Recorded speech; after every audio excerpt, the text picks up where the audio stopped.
안녕하세요. 크리스찬 독서실입니다. 오늘은 필립 얀시의 하나님 당신께 실망했습니다. 세 번째 시간입니다. 직사광선을 계속 바라볼 수 없듯이. 창세기는 한 가족의 이야기로 끝을 맺는다. 그 수가 얼마 되지 않았기에 성경은 모든 아들들의 이름을 적어놓고 그들이 애굽에 정착했다고 기록하고 있다. 다음 성경인 출애굽기에는 이스라엘 백성이 잔혹한 바로왕 밑에서 노예로 고역하는 장면이 펼쳐진다. 성경 어디에도 그 사이 400년 동안 무슨 일이 있었는지 설명해 주는 데가 없다. 요셉의 생애, 모세의 생애, 그리고 출애굽의 기적에 대한 설교는 많이 들어봤지만 창세기와 출애굽기 사이에 400년 동안에 대한 설교는 듣지 못했다. 우리에게 있는 실망이라는 느낌도 어느 정도는 승리의 경험에는 환호하고 침묵의 시대에 대해서는 슬쩍 넘어가는 버릇에서 비롯된 것은 아닐까? 또한 우리가 너무 축복 일변도의 신앙생활에 젖어 있기 때문은 아닐까? 보통 우리는 노예 생활에서 해방된 감격적인 이야기로 빨리 넘어가려는 경향이 있다. 그러나 생각해보라. 미국 역사의 2배나 되는 시간이 흘렀는데 하늘은 침묵하고 있었다. 당연히 히브리 노예들은 하나님께 깊은 실망감을 느꼈을 것이다. 당신은 히브리인 아브라함의 후손입니다. 하나님께서 하신 놀라운 약속을 들으면서 자라왔습니다. 언젠가 내 민족은 강한 나라가 될 것이며 그들의 땅에서 평화를 누리리라고 하나님께서 직접 약속하셨습니다. 처음에는 아브라함에게, 다음에는 이삭에게, 그 다음에는 야곱에게 말입니다. 어렸을 때부터 당신은 이러한 말씀을 암송해 왔습니다. 그러나 이제 그 약속은 동화책 속의 얘기처럼 돼버렸습니다. 독립국가요? 당신과 히브리인은 지금 이 세상에서 제일 무서운 나라를 섬기고 있습니다. 매일 모욕 속에서 채찍질을 당하고 있습니다. 또 당신의 아이는 애굽 군사에 의해 살해되었습니다. 자연스럽게 생각하고 있는 그 약속의 땅은 현재 동쪽 어딘가에 12왕들이 나누어 통치하고 있습니다. 400년의 침묵이 흐른 후 모세 때에 이르러서 갑자기 믿지 못할 일이 발생했다. 첫째, 하나님이 떨기나무 불꽃 가운데 나타나셔서 모세의 이름을 부르며 자신을 계시하셨다. 그분이 내 백성의 고통을 내가 충분히 보았다. 내가 이제 나의 행하는 일을 보리라고 말씀하셨다. 둘째, 하나님이 자신의 놀라우신 능력을 온 천하에 보여주셨다. 10번이나 능력 가운데 나타나셔서 어떤 애굽인도 하나님의 존재에 대해 의심을 품지 못하게 만드셨다.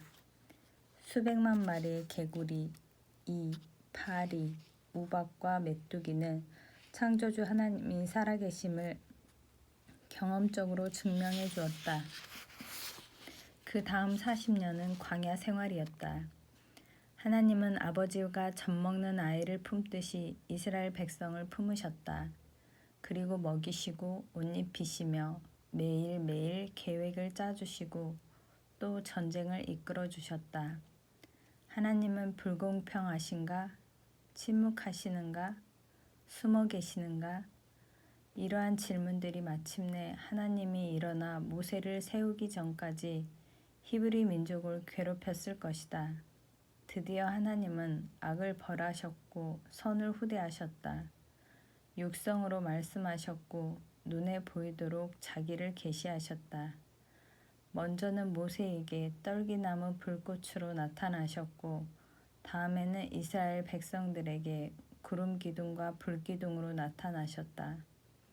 그런데 이러한 하나님의 직접적인 간섭하심에 대해 이스라엘 백성들이 어떻게 반응했는가를 살펴보면 중요한 통찰력을 얻을 수 있다. 그것은 하나님의 전능하심의 한계에 대한 것이다. 전능하신 하나님의 능력에도 한계가 있는가? 하나님은 못할 일이 없으시지만 단 한 가지 예외가 있다.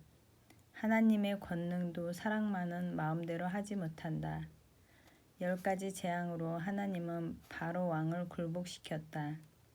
그러나 신명기에 기록된 이스라엘 백성들의 10가지 반역을 보면 하나님의 권능도 그분이 가장 원하셨던 일, 즉 이스라엘 백성들의 사랑과 신실함을 가져올 수 없었다는 것을 알 수 있다. 그분의 전능하심을 나타냈던 불기둥의 현현도 백성들이 하나님을 신뢰하며 순종하게 만들지는 못했다. 이와 같은 영적 교훈은 훗날 이스라엘 백성의 모습을 보지 않아도 알 수 있다. 오늘날 사회에서도 권력이 남용될 때 이 현상을 똑같이 목도할 수 있다. 많은 증인들이 고백하듯이 포로 수용소에서는 간수들이 거의 무제한적인 권력을 가지고 있다. 당신으로 하여금 하나님을 부인하게 만들 수도 있고, 가족을 저주하게 할 수도 있고, 배설물을 먹게 할 수도 있다. 당신의 동료나 심지어 어머니도 살해하여 매장시키게도 할 수 있다. 이 모든 권력이 간수들의 손에 있다. 그러나 딱 한 가지 할 수 없는 일이 있다. 그것은 당신으로 하여금 그들을 사랑하게 만드는 일이다. 사랑이 권력에 의해 좌지우지되지 않는다는 이러한 사실은 하나님이 왜 때때로 자신의 능력을 발휘하지 않으시는지 그 이유를 설명한다. 하나님은 우리가 그분을 사랑하도록 창조하셨다. 그러나 애굽에서의 극적인 기적도 현재 우리가 바라는 그런 기적도 결코 사랑하는 마음을 조정할 수 없다. 더글러스 존 홀이 말한 대로 하나님의 문제는 그분이 무엇을 할 수 없다는 것이 아니다. 하나님의 문제는 그분이 사랑하신다는 것이다. 사랑이야말로 모든 사람들의 삶을 복잡하게 만들듯이 하나님의 삶 또한 복잡하게 만든다. 그분의 사랑이 거절되었을 때 가장 가치 있는 것을 잃어버린 부모처럼 온 우주를 만드신 주님께서도 어느 정도 절망감을 느끼지 않겠는가? 성경에 하나님과 이스라엘 백성의 친밀한 관계가 일기처럼 적혀 있는 부분이 있다. 내가 난 것을 말할 건데 내가 날 때에 내 배꼽줄을 자르지 아니하였고 너를 물로 씻어 정결하게 하지 아니하였고 내게 소금을 뿌리지 아니하였고 너를 강보로 싸지도 아니하였나니 아무도 너를 돌보아 이 중에 한 가지라도 내게 대하여 너를 불쌍히 여긴 자가 없었으므로 내가 나던 날에 내 몸이 천하게 여겨져 내가 들에 버려졌느니라. 내가 내 곁으로 지나갈 때 내가 피투성이가 되어 발짓하는 것을 보고 내게 이르기를 너는 피투성이라도 살아있으라. 다시 이르기를 너는 피투성이라도 살아있으라 하고 내가 너를 들의 풀같이 많게 하였더니 내가 크게 자라고 심히 아름다우며 유방이 뚜렷하고 내 머리털이 자랐으나 내가 여전히 벌거벗은 알몸이더라. 내가 내 곁으로 지나며 보니 내 때가 사랑을 할 만한 때라. 내 옷으로 너를 덮어 벌거벗은 것을 가리고 내게 맹세하고 언약하여 너를 내게 속하게 하였느니라. 나 주 여호와의 말이니라. 내가 물로 내 피를 씻어 없애고 내게 기름을 바르고 수놓은 옷을 입히고 물돼지 가죽신을 신기고 가는 배로 두르고 모시로 덧입히고 폐물을 채우고 팔고리를 손목에 끼우고 목고리를 목에 걸고 코고리를 코에 달고 귀고리를 귀에 달고 화려한 왕관을 머리에 씌웠나니 그러나 전지하신 하나님께서는 이스라엘의 비극적인 운명을 알고 계셨다. 그들이 어찌 행할 바를 내가 그들을 약속의 땅으로 인도하기 전부터 알았노라. 이스라엘 백성이 요단강가에 이르렀을 때 그분은 하나님이 되는 것이 어떤 기분인지 우리에게 알려주셨다. 그때 하나님은 백성들에게 있던 약속의 땅에 대한 기대감을 가지고 있지 않으셨다. 하나님은 회막에서 모세를 만나 그 이유를 설명하셨다. 무엇보다도 하나님께서 원하셨던 것은 언약의 준수였다. 다만 그들이 항상 이 같은 마음을 품어 나를 경외하며 내 모든 명령을 지켜서 그들과 그 자손이 영원히 복받기를 원하노라. 그러나 광야에서의 반복적인 반역으로 이스라엘은 많이 죽었다. 하나님은 이러한 백성들의 불순종을 예언하며 말씀하셨다. 내가 그때 반드시 내 얼굴을 숨기리라. 마약 중독에 걸린 자식을 보면서 아무것도 할 수 없어 절망감을 느끼는 부모처럼 이제 하나님이 이스라엘 백성에 대한 간섭하심을 거두겠다고 비탄 속에서 말씀하셨다. 매일매일 술을 끊겠다고 다짐하면서도 그 약속을 지키지 않는 알코올 중독자인 아내를 둔 남편의 마음이 바로 하나님의 심정이었을 것이다. 그리고 하나님은 모세에게 이상한 명령을 내리셨다. 이제 너희는 이 노래를 써서 이스라엘 자손에게 증거가 되게 하라. 이 노래는 하나님의 시각과 관점을 표현했다. 그것은 사랑이 깨어지는 아픔을 노래하는 연인의 애가였다. 그래서 이스라엘 백성이 한 나라로 탄생하는 순간 요단강을 건너기 전 행복감에 젖어 있던 그들은 송가를 불렀다. 그러나 그 송가는 아주 이상했다. 가사에는 절망과 어두운 운명만이 담겨 있었다. 먼저 그들은 하나님이 광야에서 그들을 만나시고 호위하시며 보호하시고 자기 눈동자같이 지키신 때를 노래했다. 그 다음에는 배신이 뒤따르며 자기를 낳으신 하나님을 잊을 것이라고 노래했다. 그래서 그들에게 내릴 재앙과 굶주림과 죽음의 병과 피 묻은 화살에 대해 노래를 불렀다.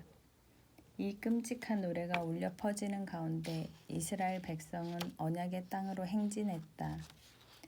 후각이 예민한 사냥개처럼 난 지금 이 책의 주제를 위한 단서를 찾고자 광야 생활에 대해 이것저것 살펴보고 있다.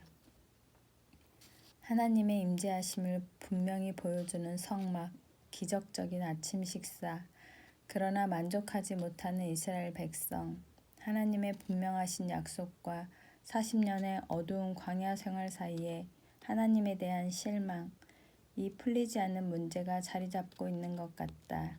그렇다면 무엇이 문제인가? 나도 하나님이 직접 나타나셔서 기적 같은 일을 사람들에게 보여주기를 원할 때가 많다. 그러나 불순종한 이스라엘의 어두운 삶을 통해 나는 하나님이 직접적으로 기적을 베푸시더라도 거기에는 또 다른 불이익이 있음을 알게 되었다. 먼저 이스라엘 백성들에게는 개인적인 자유가 부족했다.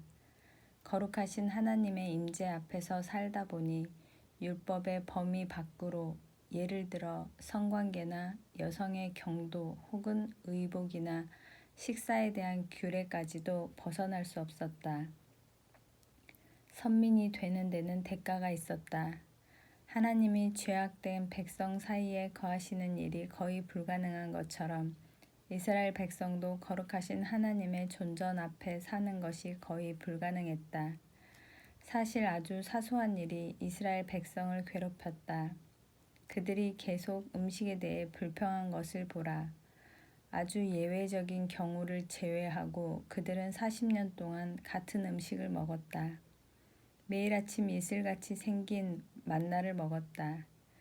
사실 이 일은 노예 생활에서 해방되는 것과 비교하면 아무것도 아니라고 생각할 수 있으나 다음에 원망 소리를 들어보라. 애굽에 있을 때는 생선도 얼마든지 먹을 수 있었는데 어디 그뿐이었나? 오이, 참외, 부추, 파, 마늘까지 마음대로 먹지 않았던가? 그런데 이제는 고작 만나뿐이로구나. 이러한 일상의 작은 문제와 함께 더 심각한 문제도 있었다. 하나님이 백성들에게 가까이 가면 갈수록 그들은 더욱더 하나님으로부터 멀어져만 간 것이다. 모세는 하나님 앞에 어떻게 나아갈 수 있는지 그 규례들을 장황하게 이야기했고 거기에는 실수가 용납되지 않았다. 이스라엘 백성들은 지성소에서 하나님이 임재하신다는 분명한 증거를 보았지만 아무도 감히 그 안에 들어가지 못했다. 그들이 하나님과 맺을 수 있었던 개인적인 관계가 어떠한 것이었는지 알고 싶다면 그들이 한 말을 들어보라. 보소서 우리는 죽게 되었나이다. 망하게 되었나이다. 다 망하게 되었나이다. 가까이 나아가는 자 곧 여호와의 성막에 가까이 나아가는 자마다 다 죽사오니 우리가 다 망하여야 하리이까. 과학자 뉴턴이 시험 삼아 거울에 비친 태양을 바라본 적이 있었다. 밝은 태양 광선이 그의 망막을 자극해서 그는 아무것도 볼 수 없었다. 3일 동안이나 캄캄한 곳에 숨어 있었지만 여전히 그의 눈에는 잔광이 남아 있었다. 나는 태양을 상상하지 않으려고 무척이나 애썼다. 하지만 일단 생각을 하게 되면 어둠 속에서도 난 태양을 볼 수 있었다. 조금 더 태양 광선을 쳐다보았다면 아마 뉴턴은 영구 실명했을 것이다. 사실 우리의 눈은 직사광선을 완전히 쳐다볼 수 있도록 되어 있지 않다. 이러한 뉴턴의 실험을 통해서 우리는 이스라엘의 광야 생활에 대해 한 가지 분명히 배울 수 있다. 그들은 인간의 눈앞에 직접 현현하신 하나님과 함께 거하려고 했으나 결국 탈출을 했던 수천 명의 사람들 중에서 2명만이 살아남았다. 즉 여호수아와 갈렙만이 하나님의 거룩하신 임재 앞에서 살아남은 것이다. 여러분이 촛불도 똑바로 바라보지 못한다면 어떻게 태양을 쳐다볼 수 있겠는가? 그래서 선지자 이사야는 누가 영영이 타는 불과 함께 거하리요라고 말했다. 그렇다면 하나님께서 숨어 계시는 곳에 대해 우리가 실망하기보다 오히려 감사해야 하지 않겠는가? 빛나는 평화의 시대. 9살 먹은 톨스토이는 하나님이 자기를 날 수 있게 해줄 거라고 믿고 3층 창문에서 뛰어내렸다. 이것이 그에게는 하나님께 실망을 경험한 큰 사건이었다. 다행히 톨스토이는 죽지 않았고 나중에 자기의 유치했던 믿음의 시험에 대해 웃을 수 있게 되었다. 어린아이치고 이런 초자연적인 힘에 대해서 상상하지 않는 아이는 없을 것이다. 주님, 이 강 위로 걷게 해주세요. 하나님, 저 깡패 같은 녀석을 내가 이길 수 있게 해주세요. 하나님, 공부 안 해도 공부 잘하게 저를 천재로 만들어주세요.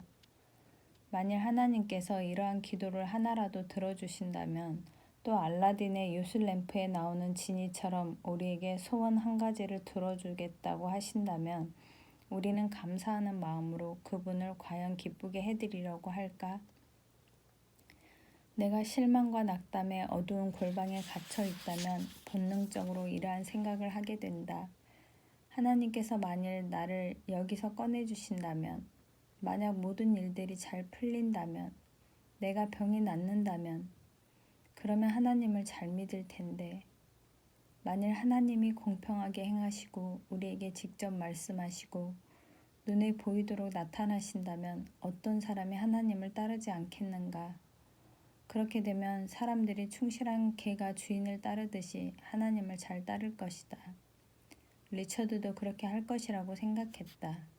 하지만 이스라엘 백성의 광야 생활을 보면 리처드의 말이 틀렸다는 사실을 알 수 있다. 그런데 어떤 사람은 이렇게 주장할 수 있을 것이다. 그들이 믿음 생활을 한 곳은 척박한 땅이었습니다. 모세는 이곳을 광활하고 무서운 땅, 물이 없는 건조한 땅, 그리고 독사와 정갈의 땅이라고 회상했지요. 어느 누군들 이런 곳에서 믿음을 잃지 않을 수 있을까요? 하나님이 그들과 가까이 계시고 그들의 소원을 들어주신다고 한들 그들은 행복했을까요? 구약 성경은 다윗의 이름이 등장할 때 더욱 빛난다. 시편 78장은 그때 주께서 잠에서 깨어난 것처럼 포도주를 마시고 고함치는 용사처럼 일어나사라고 당시를 이야기했다. 드디어 하나님은 자기의 마음에 합한 사람, 그래서 나라를 일으킬 수 있는 사람을 찾으셨다. 다윗 왕은 한 가지만 빼고 율법책에 기록된 모든 규례를 어겼다. 그가 지켰던 한 가지는 마음을 다하고 뜻을 다하고 목숨을 다하여 하나님을 사랑하는 것이었다. 다윗이 이스라엘의 왕이 되었을 때 그 언약의 꿈은 다시 회복되기 시작했다. 다윗의 아들 솔로몬이 왕위를 이었을 때 하나님은 모든 방해 요소를 제거하셨다. 이때 솔로몬은 모든 어린아이들이 꿈꾸는 것을 얻었다. 하나님은 그에게 어떤 소원이든 들어주겠다고 말씀하셨다. 장수, 물질적 부, 그 외에 어떤 것이라도 솔로몬은 얻을 수 있었다. 그때 솔로몬은 지혜를 선택했고 여기에 하나님은 보너스로 부와 명예와 평화를 더해 주셨다.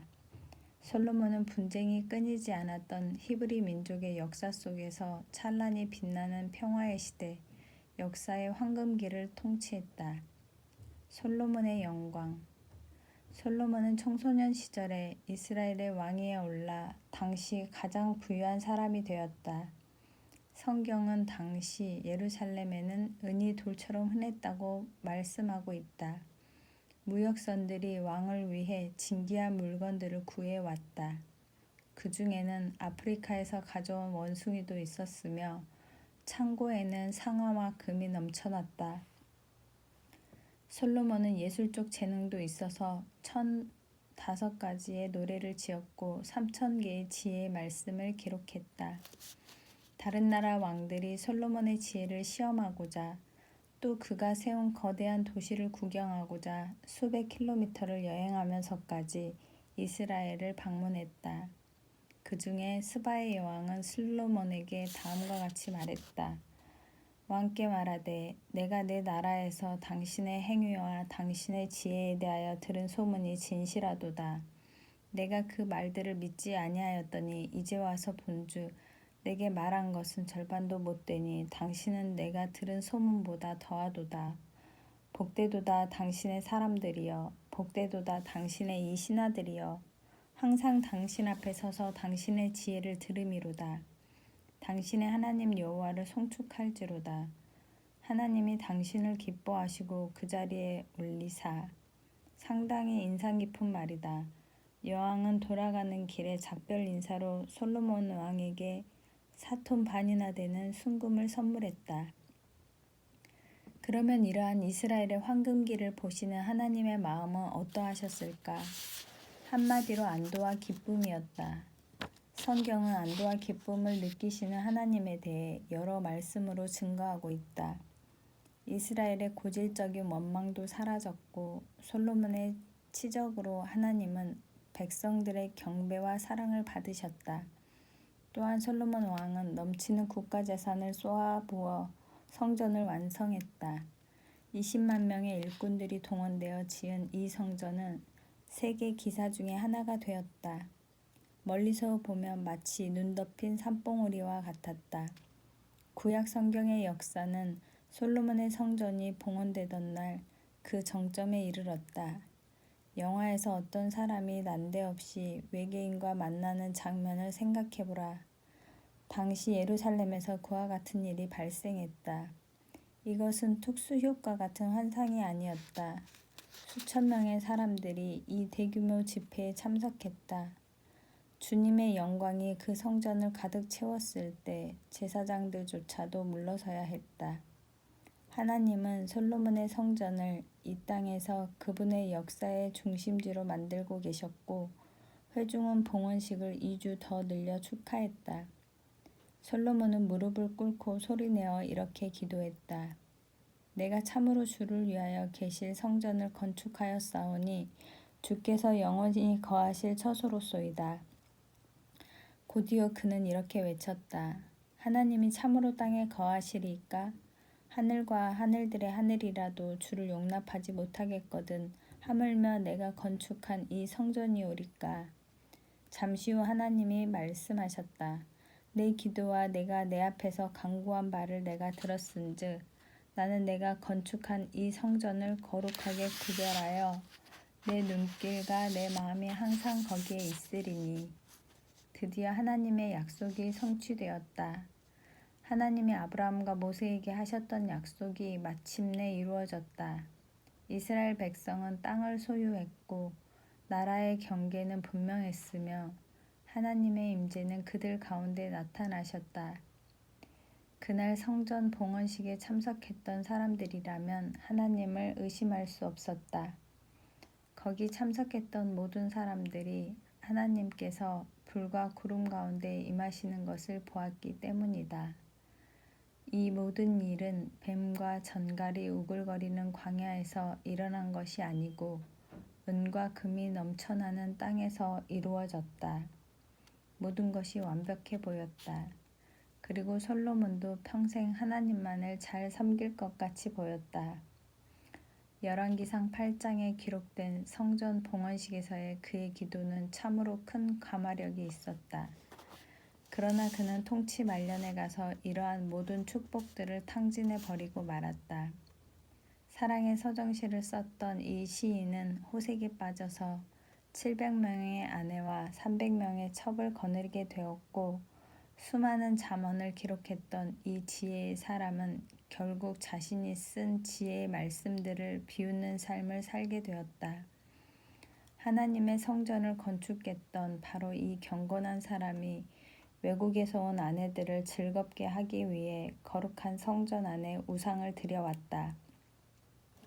다윗 이후 한 세대의 솔로몬은 하나님께만 전적으로 의지해야 했던 약소 국가를 독립열강으로 만들었다. 그렇지만 그는 하나님이 처음에 주셨던 비전을 잃어버리고 말았다. 솔로몬이 죽은 이후에 이스라엘은 자신들이 노예 생활을 했던 애굽을 닮게 되었다. 참 역설적인 사실이다. 즉 교만한 관료들과 노예들이 공존하며 통치자의 명령으로 종교가 강압된 전제 군주 국가가 되었다. 그리고 세상적인 성공을 하나님의 뜻보다 중요하게 여겼다. 언약 백성으로서의 비전은 사라졌고 하나님은 그분의 손을 거두셨다. 솔로몬 사망 이후에 이스라엘은 두 나라로 갈라졌고 내리막길을 걷게 되었다. 오스카 와일드가 했던 말 중에 솔로몬의 비문에 가장 적합한 이야기가 있다. 이 세상에는 두 가지 비극밖에 없다. 한 가지 비극은 자기가 원하는 것을 얻지 못한 것이고 또 다른 비극은 원하는 것을 다 얻은 것이다. 솔로몬은 자기가 원했던 모든 것을 소유했다. 특히 권력자 지위를 상징하는 모든 것을 다 가지고 있었다. 그러자 그는 점차 하나님을 의지하지 않고 자신이 가진 것을 의지하기 시작했다. 세상에서 가장 많은 후궁, 성전의 2배나 되는 군궐, 수많은 병거를 가진 군대, 그리고 경제적 부강. 이러한 성공은 하나님에 대해 실망할 수 있는 위기를 벗어나게 해주었는지 모른다. 그러나 그것은 하나님을 향한 솔로몬의 마음을 빼앗아갔다. 세상의 부귀영화를 누리면 누릴수록 그 일을 허락해 주신 분을 잊어버리고 말았다.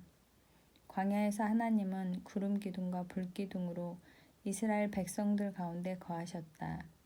하나님은 백성들과 너무 가까이 계셔서 때로는 소멸하는 불로 다가오셨다. 솔로몬 시대의 하나님은 그 소멸의 능력을 제한하신 것 같다. 백성들 앞에서 하나님을 대신할 수 있는 권위를 왕에게 주셨다. 광야에서 두려움 속에 감히 하나님 앞에 가까이 갈 수 없었던 이스라엘 백성들이 솔로몬 시대에 이르러서는 하나님이 성전 안에 거하시는 것을 당연하게 생각했다. 이제 하나님은 단지 왕국의 일부가 돼버렸다. 이러한 변화에 대해 하나님은 조용히 당신의 얼굴을 다른 곳으로 돌리셨다. 구약 성경을 격안해 보면 그 사실을 잘 알 수 있다.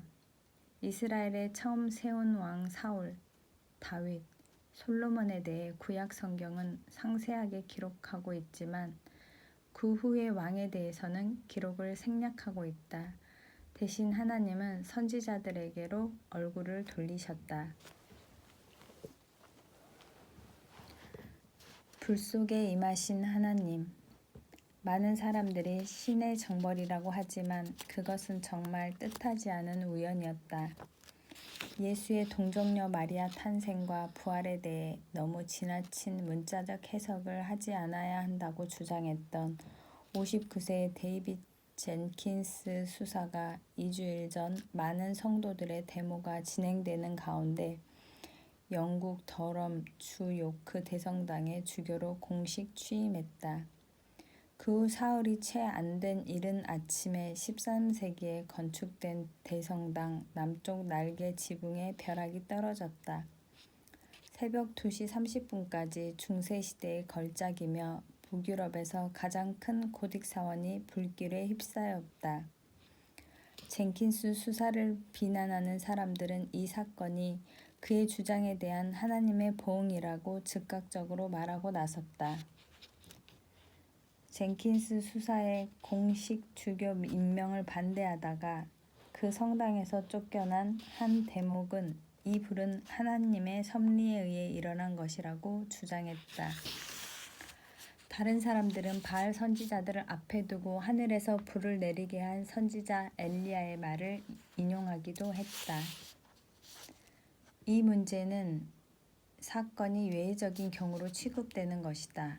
왜 하늘에서 내린 불이 모슬렘 회당이나 힌두 성전은 차치하고라도 삼위일체와 기독교의 정통 교리들을 부정하는 유니테리안 교회가 아닌 기독교를 대표할 만한 유명한 교회에 떨어졌는가?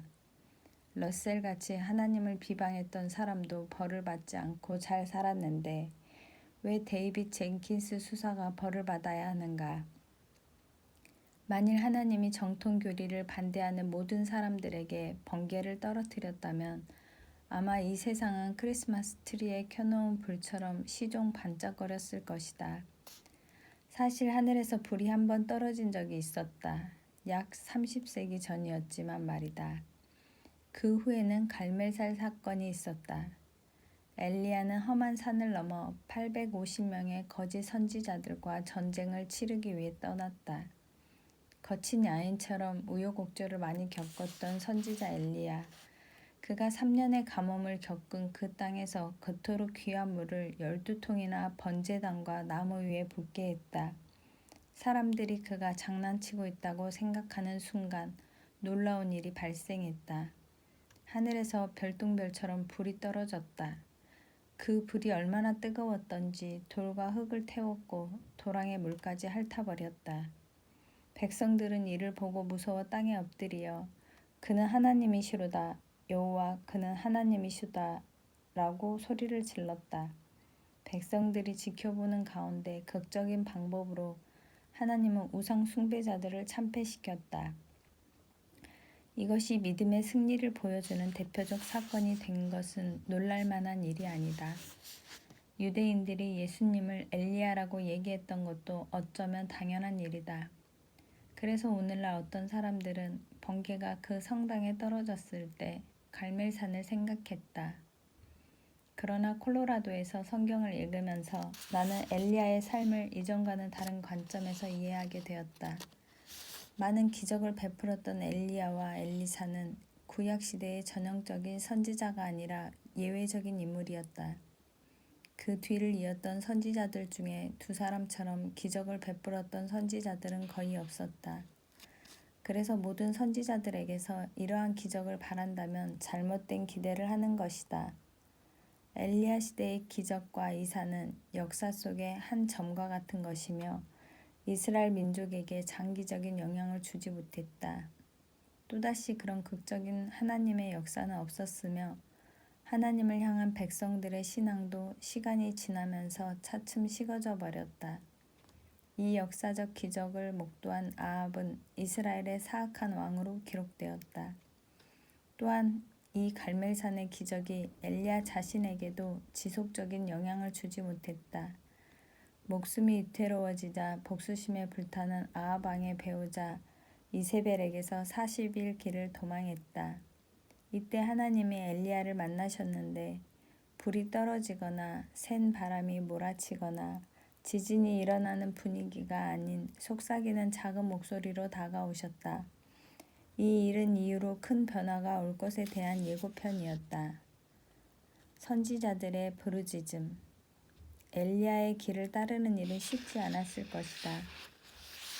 갈멜산의 기적이 있은 뒤 또 다른 선지자 미가야가 아주 비슷한 상황에서 아합 왕 앞에 서게 되었다.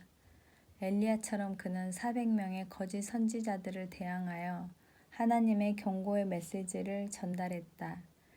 그렇지만 하늘에서 불이 내려오지 않았다. 대신 미가야는 뺨을 얻어맞고 감옥에 갇히게 되었다. 엘리야와 엘리사 시대 이후 하나님은 초자연적인 권능의 역사를 기적으로 나타내신 것이 아니라 말씀 가운데서 보이기 시작하신 듯하다.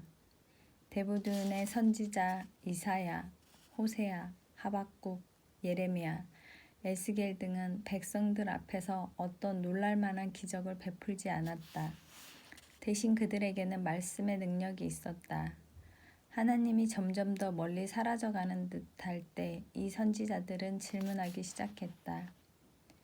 고통 속에서 그들의 뇌리를 떠나지 않는 많은 질문을 웅변적으로 쏟아부었다. 그 선지자들은 하나님께 버림을 받았다고 느낀 백성들을 대신하여 절규했다. 지금까지 난 선지서를 잘못 읽은 것 같았다. 나는 선지자 하면 엘리야처럼 이교도들에게 심판을 내려달라고 손가락질하며 소리 지르는 노인들을 연상했다.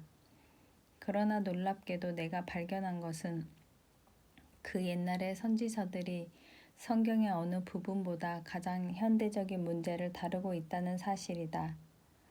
선지자들도 우리 시대와 똑같은 주제들을 다루고 있었다. 하나님의 침묵, 악의 문제, 그리고 이 세상에 계속되고 있는 고통의 문제. 선지자들의 질문들은 바로 이 책의 질문들이다. 하나님은 공평하신가? 하나님은 침묵하시는가? 하나님은 숨어 계시는가?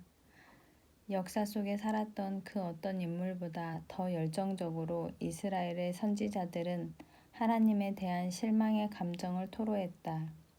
왜 우상을 숭배하는 나라가 흥황하는가? 이 세상에는 왜 가난과 악이 존재하는가? 왜 기적이 없는가? 하나님은 어디 계신가? 왜 하나님은 항상 우리를 잊으시는가? 하나님은 왜 우리를 이렇게 오래 버려두시는가? 선지자들은 하나님 나타나시옵소서, 침묵을 깨시옵소서, 하나님의 이름을 위하여 이제는 행하시옵소서 하고 부르짖었다. 귀족으로서 왕의 간원자였던 이사야는 처칠 수상과 간디의 삶의 모습이 달랐던 것처럼 개인적인 기질에 있어서 엘리야와 너무도 달랐다. 그는 품이 있는 선지자였다. 이사야는 진실로 주는 스스로 숨어 계시는 하나님이시니이다. 원어건대 주는 하늘을 가르고 강림하시고 주 앞에서 산들이 진동하기를 이라고 말했다. 예레미야는 선과 정의가 무너지는 것을 안타깝게 부르짖었다. 당시 선지자들은 동굴과 우물에 던져졌고 심지어 톱으로 켬을 당하기도 했다. 예레미야는 하나님을 연약한 사람에 비유했다. 어찌하여 놀란 자 같으시며 구원하지 못하는 용사 같으시니까? 이것을 볼테르보다 더 잘 표현한 사람은 없을 것이다. 그는 이렇게 말했다. 전지전능하신 하나님께서 어떻게 악이 이렇게 횡행하도록 허락하실 수 있는가? 하박국은 하나님을 향해 다음의 문제에 대해 설명을 요구했다. 정의가 전혀 시행되지 못하오니 여호와여 내가 부르짖어도 주께서 듣지 아니하시니 어느 때까지리이까? 내가 강포로 말미암아 외쳐도 주께서 구원하지 아니하시나이다. 어찌하여 내게 죄악을 보게 하시며 패역을 눈으로 보게 하시나이까? 모든 이스라엘 백성들과 마찬가지로 이 선지자들 역시 옛 기적의 이야기를 들으면서 자라났다. 어렸을 때부터 그들은 하나님이 이스라엘 백성들을 애굽의 노예 생활에서 어떻게 해방시키셨는지, 그리고 하나님이 어떻게 백성들 가운데 거하셨고 어떻게 약속의 땅까지 그들을 인도하셨는지 배웠다. 그러나 이제 그 모든 기적과 승리가 다 옛 이야기로만 느껴지고 그들에게는 미래의 비전이 보이지 않았다. 솔로몬 시대의 영광과는 정반대로 에스겔 선지자는 하나님의 영광이 잠시 성전에 임했다가 곧 사라져버리는 환상을 봤다. 에스겔의 이상 속에서 본 모습을 예레미야는 절망적인 현실 속에서 목도했다. 우상 숭배를 하는 이도교인 바벨론 군사들이 하나님의 거룩한 성전에 침입해 약탈하고 불을 질렀다. 역사가들은 그들이 성전에 들어와 보이지 않는 히브리인의 신 때문에 창으로 허공을 갈랐다고 기록한다. 예레미야는 충격 속에서 황폐화된 예루살렘 거리를 걸었다. 히로시마 원폭 현장에서 살아남은 사람이 폐허 속을 헤매듯이 말이다. 이스라엘의 왕은 수갑을 찾고 눈이 멀었으며 왕자들은 살해당했다. 그리고 예루살렘이 마지막으로 포위되었을 때 여인들이 자기 자녀를 삶아 먹었다. 그때 선지자는 어떤 심정이었을까? 예레미야는 다음과 같이 이야기했다. 딸 내 백성이 상하였으므로 나도 상하여 슬퍼하며 놀라움에 잡혔도다. 어찌하면 내 머리는 물이 되고 내 눈은 눈물 근원이 될꼬 죽임을 당한 딸 내 백성을 위하여 주야로 울리로다. 내 마음이 상하며 내 모든 뼈가 떨리며 내가 취한 사람 같으며 포도주에 잡힌 사람 같으니. 그렇지만 선지자들의 가장 큰 특징은 이러한 현대적 색채도 아니며 실망감에 대한 열정적 토로도 아니다. 17권의 성경이 우리에게 주는 가장 큰 유익이 있다면 그것은 선지자들의 질문에 대해서 하나님이 직접 대답하신 말씀이 기록되어 있다는 사실이다. 연인에게 실현당한 상처. 하나님은 어떻게 이 세상을 다스리는지 대답하셨다. 그분이 입을 열어 말씀을 토하셨고 고통 속에 눈물을 흘리셨다. 나는 침묵하지 않았다. 나는 나의 선지자들을 통해서 말해왔다. 우리는 하나님의 계시를 어떤 극적인 효과에 따라서 등급을 매기는 경향이 있다. 하나님의 장엄한 현현은 1위, 초자연적인 기적은 2위, 선지자의 메시지는 3위. 즉 갈멜산에서 있었던 초자연적인 현상을 예레미야의 눈물 어린 설교보다 더 권능 있는 하나님의 역사로 생각하기 쉽다. 그러나 하나님은 등급을 매기지 않으신다. 자신의 침묵에 대해 질문을 던지는 선지자들을 가리키시면서 그들이 바로 이스라엘 백성을 향한 자신의 마음을 증명해주고 있다고 하신다. 어떻게 한 나라에 에스겔, 예레미야, 다니엘, 이사야 같은 선지자들이 있었는데 하나님이 침묵하신다고 불평할 수 있는가? 기적은 결국 이스라엘 민족의 믿음에 지속적인 영향을 주지 못했다. 그러나 선지자들이 선포한 하나님의 말씀은 다음 세대에 전달되도록 영구히 기록될 수 있었다. 가끔은 하나님이 그 자녀들을 향하신 사랑의 증거로 과거의 기적을 가리키지도 하시지만 다음과 같이 말씀하실 때가 더 많았다. 너희 조상들이 애굽 땅에서 나온 날부터 오늘까지 내가 내 종 선지자들을 너희에게 보내되 끊임없이 보내었으나 너희가 나에게 순종하지 아니하며 귀를 기울이지 아니하고 이것은 화가 난 아버지의 목소리와 같았다. 결국 하나님은 이스라엘 백성들이 자신의 말을 듣고 싶어 하지 않는다는 결론을 내리셨다. 그분의 결론은 옳았다. 백성들은 이사야를 향해 우리에게 부드러운 말을 하라, 거짓된 것을 보이라, 이스라엘의 거룩하신 이로 우리 앞에서 떠나시게 하라고 경고했다. 그 말대로 하나님은 그들에게서 자신을 숨기셨다. 선지자들이 왜 하나님은 숨어 계시냐고 소리 높여 원망했을 때 하나님은 논쟁하지 않으셨다. 선지자들의 말에 동의하셨고 그분이 왜 그들 앞에서 떠났는지 설명하셨다. 하나님은 다음과 같은 백성들의 행위를 보고 예레미야에게 역겨운 마음을 표하셨다. 부정한 이득, 무고한 자의 피 흘림, 압제와 강탈. 하나님은 자신의 눈을 가리셨고 기도할 때 그들의 내민 손 잡기를 거절하셨다. 그 손에는 피가 묻어 있었기 때문이다. 이스라엘의 반역이 정도를 넘어서자 하나님은 에스겔에게 백성들을 그냥 죄 가운데 버려두셨다고 말씀하셨다.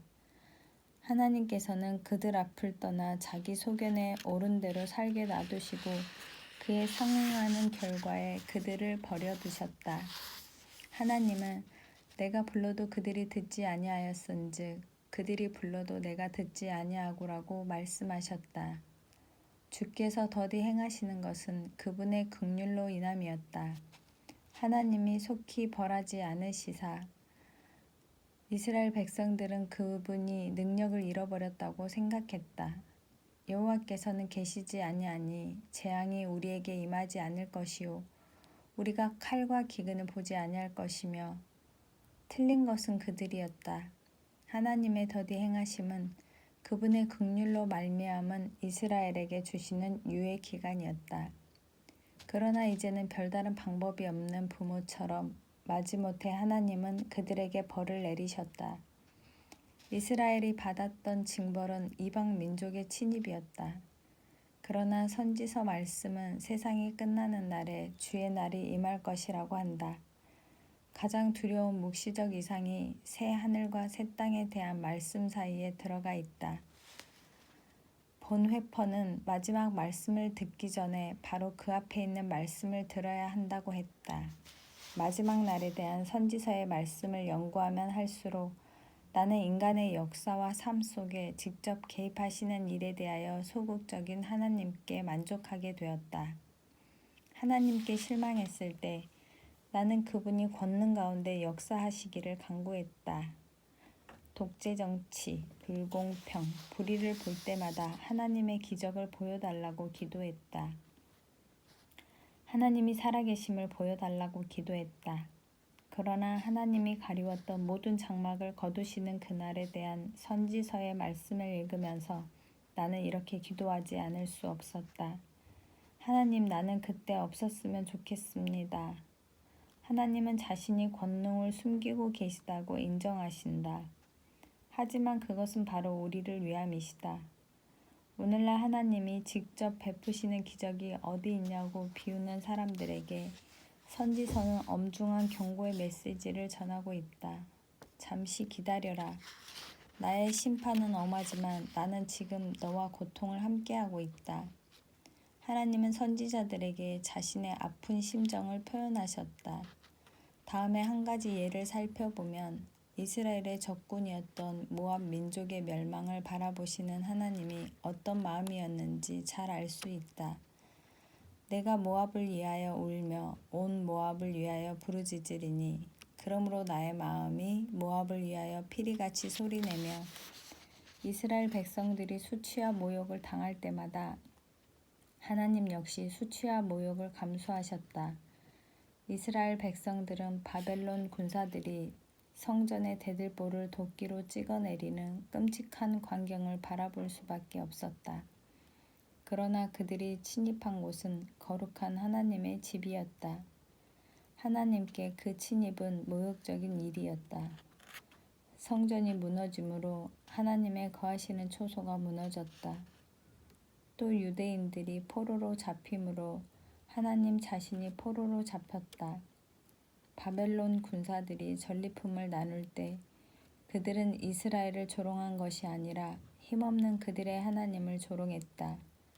그들이 이른바 그 여러 나라에서 내 거룩한 이름이 그들로 말미암아 더러워졌나니 곧 사람들이 그들을 가리켜 이르기를 이들은 여호와의 백성이라도 여호와의 땅에서 떠난 자라 하였음이라.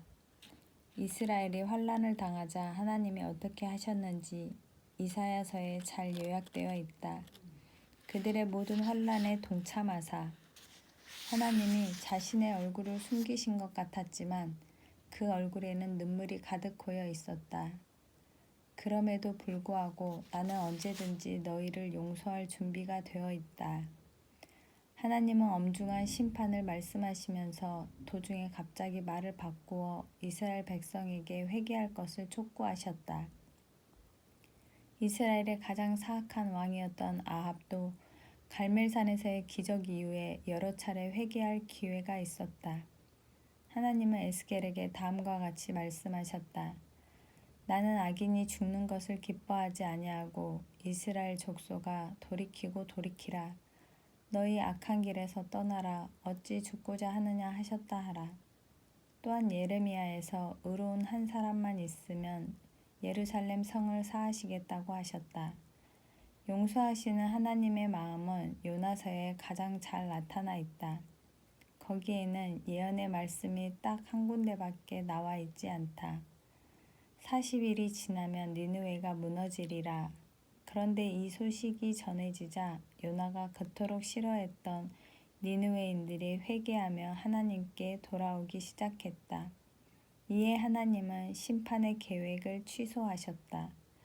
그러나 요나는 니느웨의 영적 부흥을 몹시도 싫어했다. 시든 박넝쿨 아래에서 그는 마침내 하나님의 인자하심을 의심했던 자신의 모습을 하나님께 고백하기에 이른다. 주께서는 은혜로우시며 자비로우시며 노하기를 더디하시며 인애가 크시사 뜻을 돌이켜 재앙을 내리지 아니하시는 하나님이신 줄을 내가 알았음이니이다. 요나의 불순종, 바다의 풍랑, 물고기 뱃속의 3일 3야 이 모든 일은 요나가 하나님이 어떤 분인지 몰랐기에 일어났다. 그는 하나님이 니느웨를 향한 심판을 돌이키시는 분이라는 사실을 받아들일 수 없었다. 로버트 프로스트가 말한 대로 이제 요나 이후로 사람들은 하나님이 그 뜻을 돌이켜 다시는 인자를 베풀지 아니하시는 그런 엄한 분으로 생각하지 않게 되었다. 하나님의 심정. 하나님께서 선지자들의 질문에 직접 대답하셨지만 이스라엘 백성들은 만족하지 않았다. 그들이 환난당하는 이유를 알게 되었지만 그렇다고 고통과 배신감이 경감된 것은 아니었다. 사실 하나님의 이성적 변론은 별로 도움이 되지 않은 듯하다. 선지자들은 지적인 문제보다 하나님의 심정에 더 많은 관심이 있었다. 하나님의 마음은 어떠했을까? 그것을 이해하기 위해서는 선지자들이 계속해서 사용했던 비유를 생각해 봐야 한다. 부모로서의 하나님, 사랑하는 연인으로서의 하나님 모습을 말이다. 처음 부모가 된 사람을 생각해보자. 대화 주제도 아마 자신의 아이에 대한 이야기뿐일 것이다. 자기 아이는 세상 누구보다 예쁘게 보인다. 입을 열어 처음 한 말이나 처음 걸음마하는 모습을 영원히 간직하기 위해 비디오 카메라를 구입하는 등 많은 돈을 소비한다. 이 땅에 태어난 사람들이라면 다 마스터한 행동인데 말이다. 이러한 부모의 행동은 아이와 맺은 새로운 관계 속에서 느끼는 자부심과 기쁨을 잘 나타내준다. 이스라엘을 선택할 때 하나님은 바로 그러한 관계를 원하셨다. 하나님은 모든 부모들이 바라는 것을 똑같이 소망하셨다. 부모의 사랑에 보답하는 아이들과 함께 사는 행복한 가정. 다음의 말씀 속에서 우리는 하나님이 옛날을 회상하면서 기쁨으로 노래를 불렀던 목소리를 들을 수 있다. 에브라임은 나의 사랑하는 아들, 기뻐하는 자식이 아니냐. 그러나 하나님의 마음이 부모의 심정에서 상처받은 연인의 심정으로 바뀌면서 그 기쁨은 사라지고 만다. 내가 무엇을 잘못했을까? 슬픔과 경악, 분노 속에서 다음과 같이 말씀하셨다. 내가 그들을 배불리 먹인즉 그들이 가늠하며 창기의 집에 허다히 모이며 그들은 두루 다니는 살찐 수말같이 각기 이웃의 아내를 따르며 소리 지르는도다. 여호와의 말씀이니라. 내가 어찌 이 일들에 대하여 벌하지 아니하겠으며. 선지서를 읽으면서 나는 하나님이 상담자를 찾아온 사람 같다는 생각을 떨쳐버릴 수가 없었다. 상담자가 이야기한다. 지금 심정이 어떠세요? 하나님은 자신의 심정이 어떤지 다음과 같이 말씀하신다. 내 심정이 어떤지 말하노라. 나는 지금 거절당한 아비 같구나. 다리 밑에 버려져서 거의 죽게 된 갓난아기를 주어 내 딸로 삼았노라. 먹이고 입히고 학교에 보내고 나는 그 아이에게 모든 사랑을 쏟아부었노라. 그런데 어느 날 집을 나가고 말았다. 얼마 후 신문의 보도를 보니 그 아이는 완전히 변해 있었다. 그리고 그 아이는 나를 저주한다고 했다.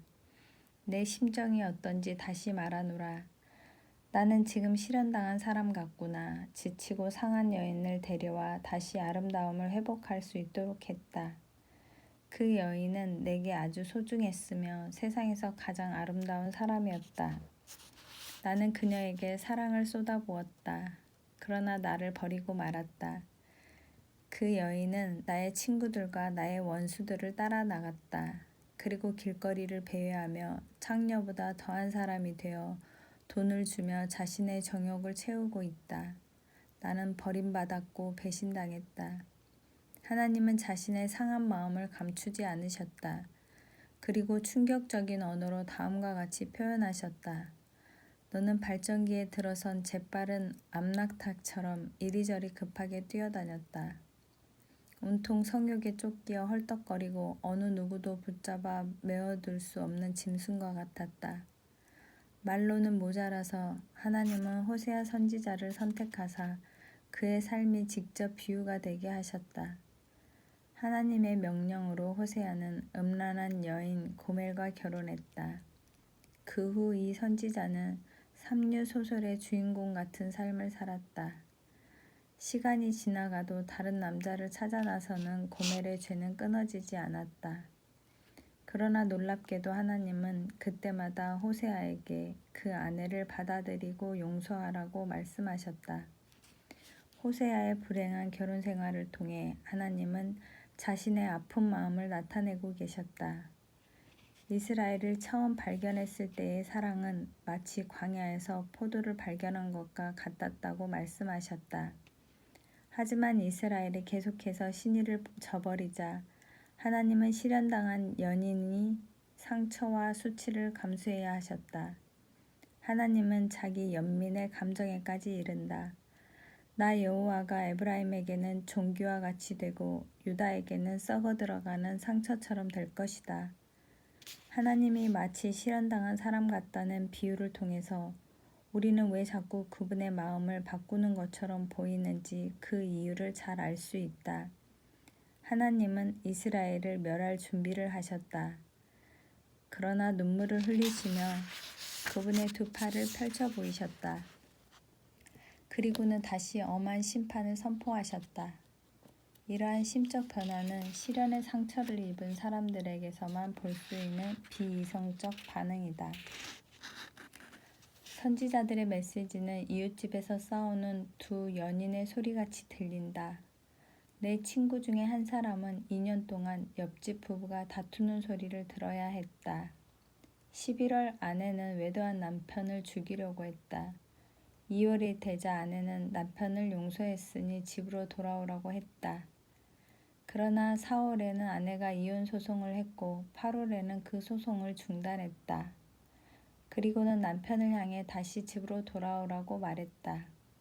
이렇게 2년이 흐른 뒤 비로소 그 아내는 남편에 대한 자신의 사랑이 결국 배신당했다는 사실을 깨달았다. 이것이 바로 하나님이 인간들에게 갖고 계셨던 일련의 감정 순환이었다. 분노, 슬픔, 용서, 질투, 사랑, 그리고 고통. 선지자들은 하나님이 백성들의 마음을 돌이키고자 얼마나 깊은 고민을 하셨는지 잘 보여주고 있다.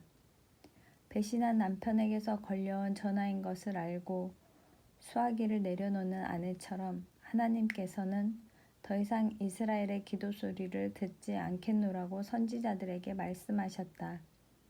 그리고 잠시 뒤 내 친구 리처드가 그랬던 것처럼 하나님은 분노를 가라앉히시고 이스라엘 백성들에게 돌아오라고 호소하셨다. 어떤 때는 하나님의 사랑과 분노가 충돌하여 서로 모순되는 것처럼 보이기도 했다. 그러나 모든 대안들이 수포로 돌아가자 하나님은 결국 포기하기로 결정하셨다. 내가 내 딸 백성을 어떻게 처치할꼬? 리처드는 하나님이 그를 실망시켰을 때 깊은 배신감을 느꼈다고 고백했다. 특별히 자기 약혼녀가 결별을 선언했을 때 더더욱 그러했다. 그러나 선지자의 말씀, 특별히 호세아서는 다음과 같은 중요한 메시지를 우리에게 전달해주고 있다. 배신감은 바로 하나님이 느끼신 것이다.